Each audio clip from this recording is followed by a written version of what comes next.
Quem viveu numa terra como essa, e a gente perder, é um trauma. A gente perder isso. Entende o que eu quero dizer? You know, as you're going over the rainforest in a plane, you look down and you can imagine all this diversity, the morpho butterflies and the parrots.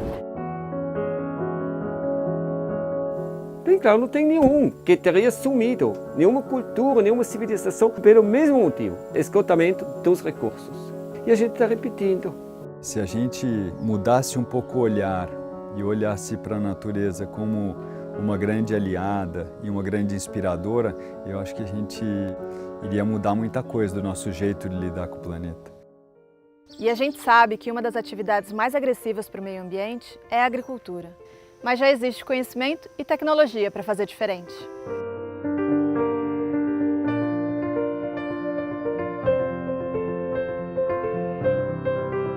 Para mim, a agrofloresta é isso, sistemas que são inspirados na natureza. To me, that's truly taking the rainforest as a model, right? The structure of the rainforest grants the function of abundance, really. And this is not so well known. Agroecology is a major tool in fighting climate change. A ciência vem avançando muito na interpretação do conceito agroflorestal de maneira integral. A gente pode pensar a agrofloresta com qualquer tipo de arranjo ou de combinação do componente florestal com o componente agrícola, com o componente pecuário. Há uns 10 anos atrás não existiam muitos filmes sobre a agrofloresta e a gente resolveu buscar modelos para filmar e para aprender também.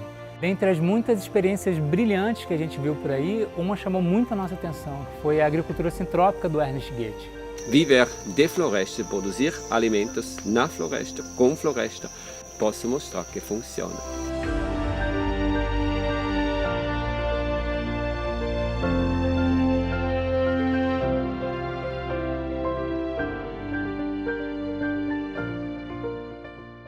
A sintropia, ao contrário da entropia, é um processo que vai do simples para o complexo. E a agricultura do Ernest segue essa lógica. Todas as interações ali são no sentido de promover um balanço energético positivo no sistema. Uma das características do Ernest é que por trás da prática agrícola dele existe um conjunto de pensamento muito sofisticado. É um conhecimento científico profundo aliado a uma inteligência, a uma sensibilidade prática de uma pessoa que faz agricultura desde os 3 anos de idade. E ele conseguiu sistematizar tudo isso de uma forma que os princípios pudessem ser replicados em qualquer lugar, independentemente do solo, do clima, do tamanho da propriedade. A gente buscou alguns exemplos. Em Brasília, a gente conheceu o João e o Rômulo, 2 alunos do Ernest que estão disseminando um modelo de cultivo intensivo de hortas e floresta partindo de solo degradado. Hoje, quando a gente olha o sítio deles, parece um pequeno oásis no meio de uma região que já foi muito degradada por práticas de agromineração, pelo fogo.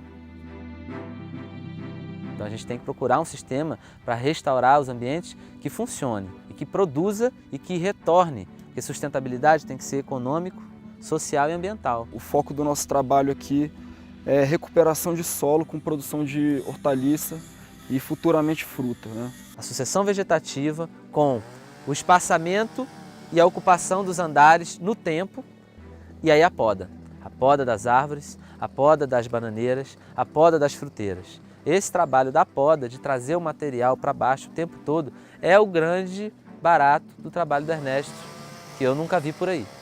O que a gente precisa é adequar tanto a questão do cultivo, ou seja, agronômico, para que a gente possa realmente produzir alimento, recuperar o solo, atender a demanda do mercado e que a gente possa ser feliz. A ideia é essa. A gente já está aqui com 2 anos e meio. Esse sistema ele já tem a própria matéria orgânica dele só com as podas daqui. Eu já não preciso mais trazer matéria orgânica de fora, se eu não quiser. Não é uma perda de energia. Quando eu uso o adubo aqui, eu não estou jogando fora. É o contrário da agricultura convencional, seja orgânica ou não. Quando a gente aduba aqui, a gente pega 1 e transforma em 500.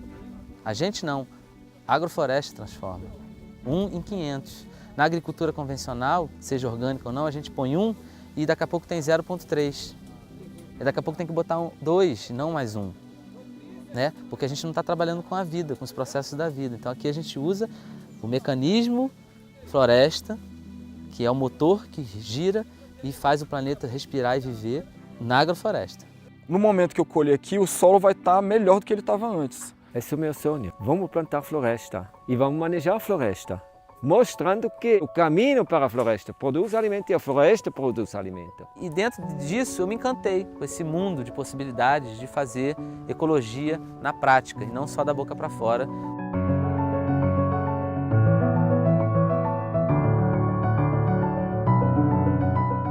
O grande barato é realmente as grandes possibilidades que tem, porque quando você entende como funciona a sucessão natural vegetativa e coloca a produção de alimento nesse formato, que é a tecnologia natural que o planeta usa, a gente entra no mecanismo, numa sincronicidade com o planeta. Então, esse é o trabalho do Ernesto. Ele entendeu como funciona a floresta e ele coloca, então, a produção de alimento para funcionar na engrenagem do planeta. Esse é o trabalho da abundância, para a gente chegar num estado de abundância.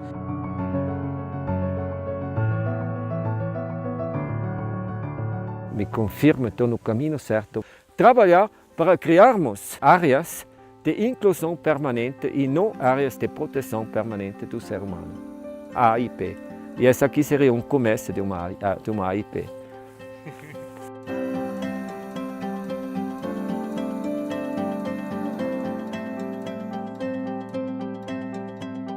Outra experiência, agora num contexto completamente diferente, é a de um empresário que está enfrentando o desafio da grande escala no interior de São Paulo.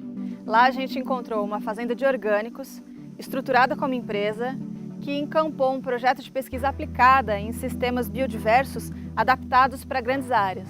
A gente vê desse lado aqui, né? A gente fez um plantio aqui orgânico de madeira sem investir em matéria orgânica no solo, né? Isso que o Ernest desenvolveu das leiras, né? E a gente vê uma diferença enorme. Esse sistema aqui tem uns 6 meses a mais que esse daqui e esse daqui está muito mais bonito, mesmo mais jovem. Você observa que o projeto está montado em solos com muita areia, solos muito sensíveis à degradação. Quando eu falei para o Ernest que eu comprei essa terra aqui, eu falei, mas lá a terra ruim, arenosa. Ele falou, não tem terra ruim. E olha o que a gente está conseguindo fazer aqui em 1 ano e meio, é incrível.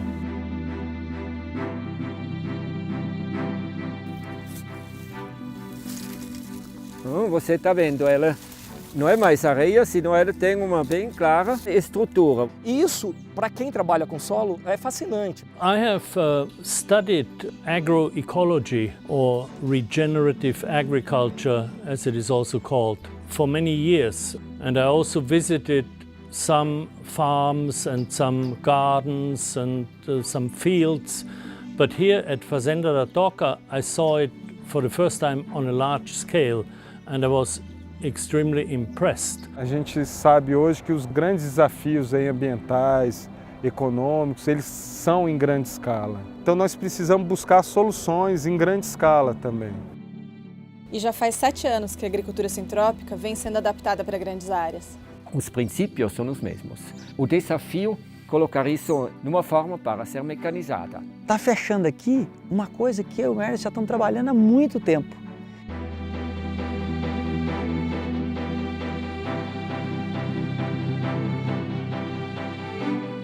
E como essa é uma agricultura que é baseada em processos e não em insumos, é justamente o desenho e o manejo que substituem a adubação e até mesmo a irrigação. Então não me fica mais caro que o outro com seu herbicida.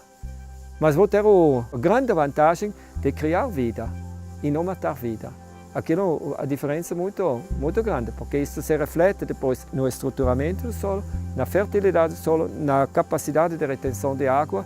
E eu acho que isso que o Ernest traz de melhor, porque ele consegue pensar de uma forma muito clara de transformar o inimigo, aqui no caso a braquiária, em alguém que está colaborando com o sistema. Não explorando recursos, potencializando, sintrópico. Para o Ernest, a poda é como se fosse o combustível das transformações. É ela que coloca o metabolismo do sistema para funcionar no máximo da eficiência, num aumento constante de recursos. E esse é um dos princípios da sintropia. A poda da árvore tem vários efeitos. Por um lado, ela vai aumentar as atividades nas raízes e ela muda, naquele momento, a micorriza. como dos subprodutos desse novo metabolismo, são ácidos gibberéllicos, são para o crescimento. O novo crescimento faz com que a planta, em simbioses ativas, bem ativa e forte, com bactérias e fungos que disponibilizam alimentos para eles. Então, isso dá um efeito de como se fosse a adubação do campo, tudo. E agora o terceiro efeito ainda para a planta, taxa fotossintética mais alta, de que a não podada, mais fotossíntese. Na realidade é mais carbono fixado em hidrocarbono e é mais raios solares usados, seja esfriando o ambiente. Esfriando o ambiente, você tem mais água. Porque essa é uma grande notícia, né? Porque, vamos inventar a máquina para sequestrar carbono. Não, cara, a gente já tem um sistema produtivo fantástico que já sequestra um monte de carbono, né? E além disso, produz alimento, produz madeira, produz o que a gente quiser, cria biodiversidade, dá dignidade para o trabalhador rural. Eu acho que aqui tem um caminho extraordinário. Porque se pegar um executivo de uma grande empresa dessa e ele vier aqui na fazenda da Toca e for lá e falar assim, puxa, ele está usando máquina, ele está plantando eucalipto, puxa, estou plantando eucalipto, né? Então, pô, isso pode dar um curto-circuito benéfico, dar um boot no sistema, dar um boot nos paradigmas, dar um boot nas crenças, que são crenças muitas vezes sem reflexão, sem ponderação. Eu fiquei muito impressionada porque eu vivo da agricultura, eu vendo, eu preciso vender, porque se eu não vender eu não vivo. Só que eu não tinha visto como seria possível fazer isso sem ser esse pacote que é vendido pra gente. E no curso eu vi que é possível. Na verdade, estão acontecendo coisas aqui que eu nem nos meus melhores sonhos eu imaginava que iam acontecer. Tem um pensamento que não é só pensamento, não é só ideológico, ele está acontecendo, a gente viu, né? A gente está vendo. Que a gente traga práticas regenerativas, que não só sustentem, mas que gerem esse impacto positivo. E aqui você está encontrando uma possibilidade de fazer um cartão de visita. Essa fazenda aqui é um cartão de visita. Aí você tira e fala assim, ó, Fazenda da Toca, é possível.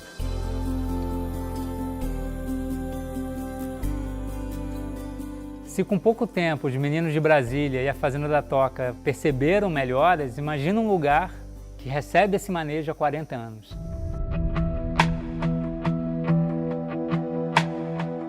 Quando nós adquirimos ela em 1984, encontrei aquele lugar como fazenda fugidos da terra seca, desmatado por completo pelo dono anterior, que era dono de serraria. Os maiores problemas que eu tive no início era água, seco e vento.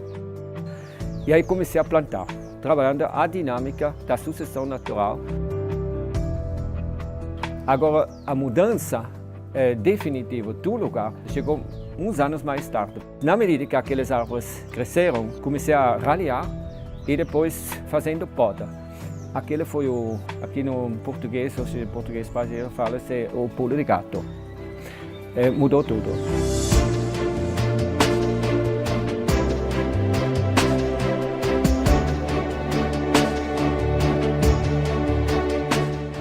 Já são 500 hectares reflorestados. Hoje, a fazenda do Ernest é considerada um dos fragmentos mais férteis e biodiversos da Mata Atlântica. Com o trabalho que eu fiz de reflorestamento, a temperatura na fazenda é mais baixa, assim, o clima mudou fortemente.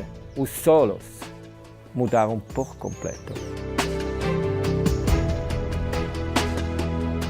Em 2015 foi a primeira vez que a gente conseguiu captar umas imagens aéreas da fazenda do Ernest.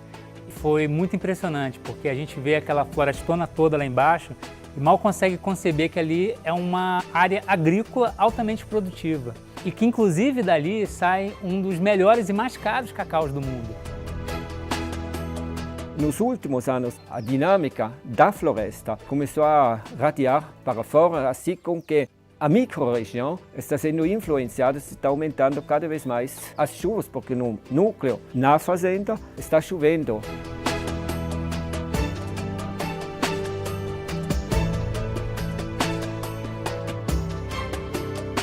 Hoje em dia, agora, todos os 17 córregos têm água o ano inteiro, mesmo nos tempos mais secos. O ser humano podia se reconciliar com o planeta e ver o que posso fazer para ser útil, para ser querido. Só que a gente não não percebe, ou seja, não enxerga, por termos desligado da vida no planeta, achando que nós somos os inteligentes e não vendo que somos parte de um sistema inteligente.